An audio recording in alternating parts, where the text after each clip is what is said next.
12 months' time, people may have a lot of data sitting in a Salesforce or cloud CRM system, but they won't necessarily know what consents, permissions, or purposes they're holding that data for. So I suppose it's a logical conclusion that a compliance officer or a lawyer might just come along to everybody and say, delete.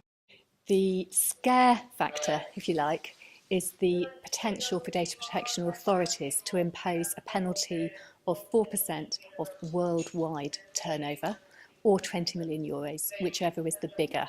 So there's a big financial threat there. Data protection authorities, though, can also actually impose orders requiring you to stop processing personal data in the worst case. So in some ways, that's the bigger threat to people. There are things that people can do, even though a lot of this isn't really set in stone and the guidance isn't firmly set in place, but there's still a lot of stuff that people should be doing right now. It moves on the current Data Protection Act, which is 20 years old. So, as I always say to my clients, if you are compliant to the current Data Protection Act, then you've probably not got too much to worry about in terms of the future. But there are some things that are new under the GDPR. For example, the data subjects, the individuals, the consumers have greater rights in terms of knowing what you are doing with their data, what you're processing. It's now absolutely clear that any kind of unique identifier, anything you do to single people out and treat them differently online is personal data. So focus your efforts on complying with the rules rather than worrying about the edge of the regulation.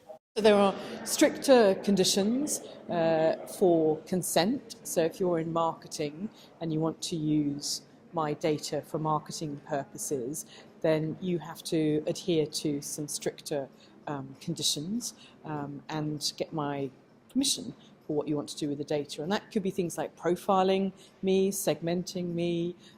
You need to get the right levels of consent for that activity. Every company is going to have to review all aspects of their data. It goes right down into the sort of foundations of every business, and I think it can be used as a catalyst to change the way that companies deal with people and create a more customer-centric way of marketing. It should be an opportunity, because I think if you're properly using consumers' data, you've got the right permissions, then you can build an awful lot of trust. And if you're putting consumers in control of their data, then they too, I think, will view your organisation in a much more favourable light. If you are upfront with people about the way you collect their data, you're very honest and clear about what you intend to do with it, and you present that to them in a way that they can get on board with, then you're going to develop trust from an early stage and you'll be able to develop that relationship. I think there are a number of prerequisites to GDPR being a competitive advantage, but they're available, and we've hopefully stimulated that debate and that thought today.